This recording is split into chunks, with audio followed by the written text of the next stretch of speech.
Bonjour, dans cette vidéo, je vais t'aider à revoir l'essentiel de ton cours sur les dosages pour la classe de terminale et notamment pour le bac. Tout d'abord, le dosage, c'est quoi? Doser, c'est déterminer la quantité de matière d'une espèce chimique dans un volume précis, donc en fait cela revient à déterminer sa concentration. Tu as deux types de dosage. Le dosage d'abord par étalonnage. Pour faire un dosage par étalonnage, tu as besoin d'une gamme de solutions étalons, c'est-à-dire des solutions de la même espèce et de concentration connue. Cette gamme de solutions étalons, d'ailleurs, tu peux la préparer par dilution, donc si tu veux, tu peux aller voir ma vidéo sur la dilution. Alors ensuite, tu as deux possibilités.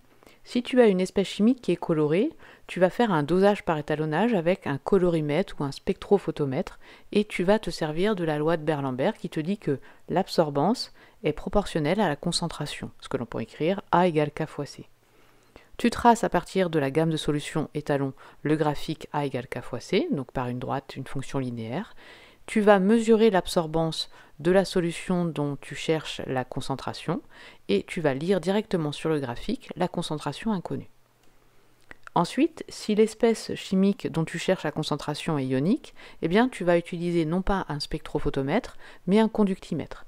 Tu vas utiliser la loi de Colroche qui te dit que la conductivité est proportionnelle à la concentration, donc ici tu vas aussi avoir une fonction linéaire. Tu mesures la conductivité de ta solution inconnue et tu lis directement sur le graphique la concentration inconnue. Deuxième possibilité de dosage, le dosage par titrage. Dans ce cas-là, tu as besoin d'une réaction chimique entre une espèce titrée, celle dont tu cherches la concentration, et une espèce titrante. Tu vas placer ton espèce titrante dans une burette graduée et ton espèce titrée dans un bécher, et tu vas verser l'espèce titrante dans l'espèce titrée jusqu'à repérer l'équivalence. Alors tu as trois possibilités. Si l'espèce chimique est colorée, eh bien, tu vas faire un suivi colorimétrique, c'est-à-dire que tu vas repérer l'équivalence par un changement de couleur dans le bécher. Si maintenant tu as une espèce chimique qui est ionique, tu vas plutôt repérer l'équivalence en faisant un suivi conductimétrique. Donc là, à ce moment-là, tu as une équivalence qui est repérée par un brusque changement de pente, qui peut s'expliquer avec la loi de Colroche. Donc là, tu repères ton volume à l'équivalence ici sur ce changement de pente.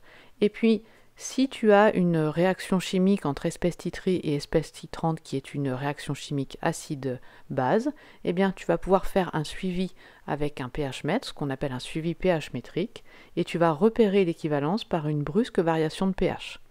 Alors cette équivalence est repérée par ce que l'on appelle la méthode des tangentes, ou la dérivée de pH par rapport au volume. Une fois que tu as repéré l'équivalence par l'une de ces trois méthodes, tu as donc le volume à l'équivalence.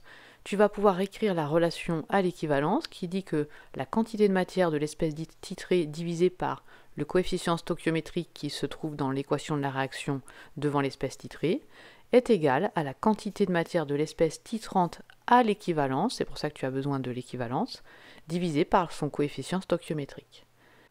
Voilà, j'espère que c'est un petit peu plus clair maintenant pour toi les dosages. N'hésite pas à prendre une feuille, à essayer de refaire la carte mentale pour bien voir si tu as bien compris les notions et compare donc maintenant à ma carte. Voilà, je te retrouve à bientôt pour une prochaine vidéo sur l'essentiel du cours de terminale. N'hésite pas à commenter si tu aimes ce genre de vidéo.